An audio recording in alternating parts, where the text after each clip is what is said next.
Saudara dan saudariku yang terkasih, Salam, selamat berjumpa dengan Renungan Harian Iona, Inspiration of New Apostolic. Damai sejahtera Tuhan Yesus Kristus menyertai kita.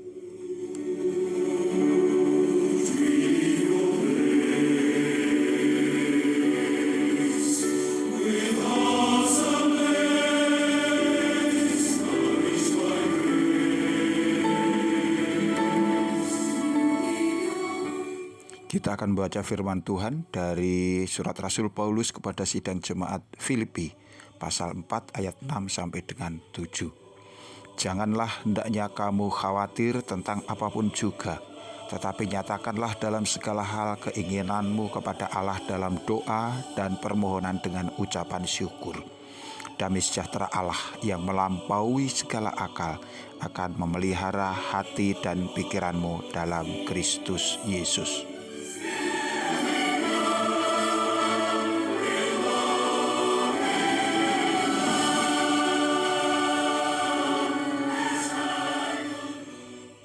Saudara dan saudariku yang kekasih, kita sampai pada bagian 5 dari tema bersukacita di dalam Tuhan.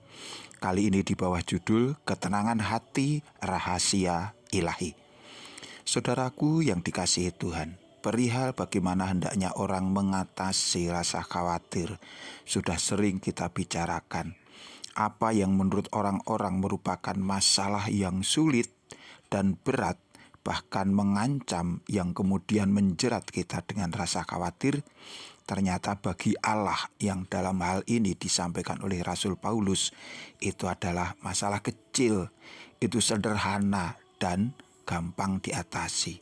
Syaratnya kita harus percaya. Mengatasi kekhawatiran cukup dengan 3 jurus, yaitu berdoa, bermohon, dan mengucap syukur. Nasihat ini sungguh nyata dalam diri Tuhan Yesus, yang pasti itu juga kemudian yang dilakukan oleh Rasul Paulus. Tuhan Yesus menghadapi banyak masalah berat, karena Yesus juga bukan manusia yang lahir dengan harta yang melimpah, status sosial yang tinggi, atau kedudukan yang terhormat. Dalam kodratnya sebagai manusia yang sejati, Yesus juga ditempatkan di bawah penderitaan sebagaimana manusia yang lain. Ia suatu saat haus, suatu saat kelaparan, kecewa, marah, sedih, khawatir, dan lain sebagainya. Yesus bahkan berkali-kali diancam hendak dibunuh. Ia seringkali dihina.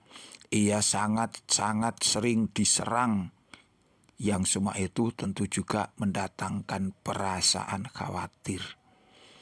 Namun kita dapat melihat dalam perjalanan hidupnya, Yesus tidak pernah menggerutu, Yesus tidak pernah bersungut-sungut di hadapan Sang Bapa.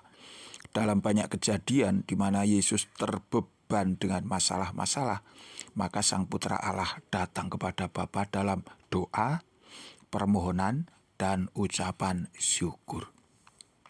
Ini misalnya terjadi saat hendak membangkitkan Lazarus, atau saat Tuhan Yesus hendak melakukan mukjizat memberi makan 5.000 orang.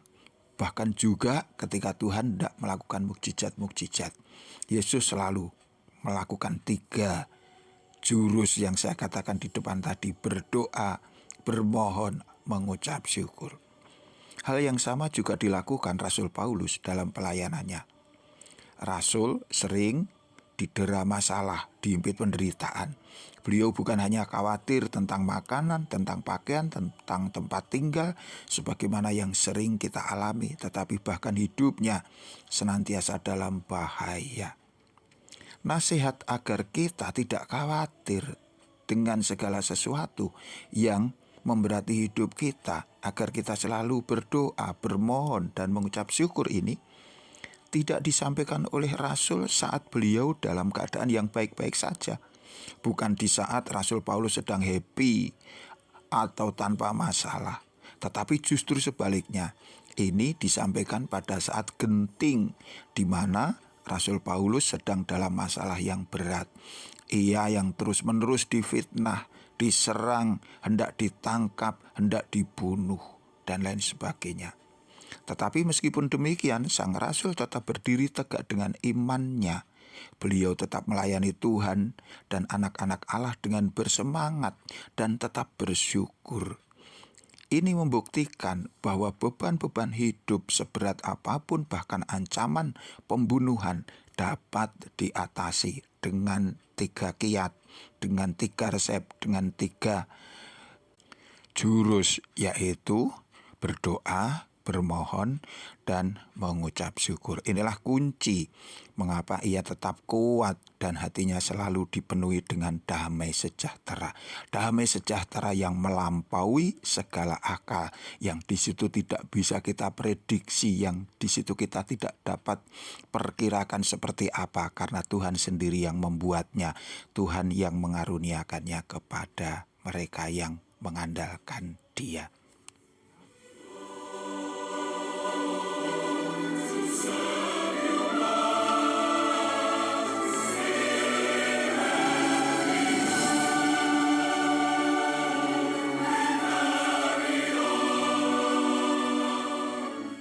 Saudaraku yang dikasihi Tuhan, ucapan syukur seharusnya tidak harus dihubungkan dengan pemberian-pemberian. Karena sejatinya pemberian terbesar yang dari Allah sudah ada dalam diri kita, yaitu keselamatan di dalam Kristus. Ucapan syukur hendaknya menjadi ekspresi dari iman kita, dari kepercayaan kita, di mana kita percaya bahwa Allah mengasihi kita percaya bahwa Allah dekat dengan kita percaya bahwa Tuhan menjaga kita, merawat kita, dan memastikan hidup kita selamat. Sedangkan masalah-masalah yang ada sekarang ini hanyalah sesuatu yang sementara, yang jika kita setia kepada Tuhan, semua akan dilenyapkan dan digantikan dengan hidup mulia dan kekal di dalam kerajaannya.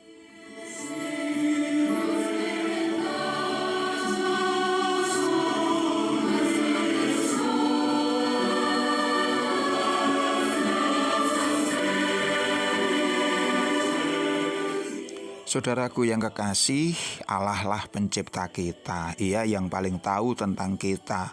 Ia pula yang paling bisa membuat hidup kita tenang dan bahagia. Oleh karena itu, andalkanlah Dia dan tetaplah engkau percaya kepadanya. Tuhan memberkati kita. Sampai jumpa. Amin.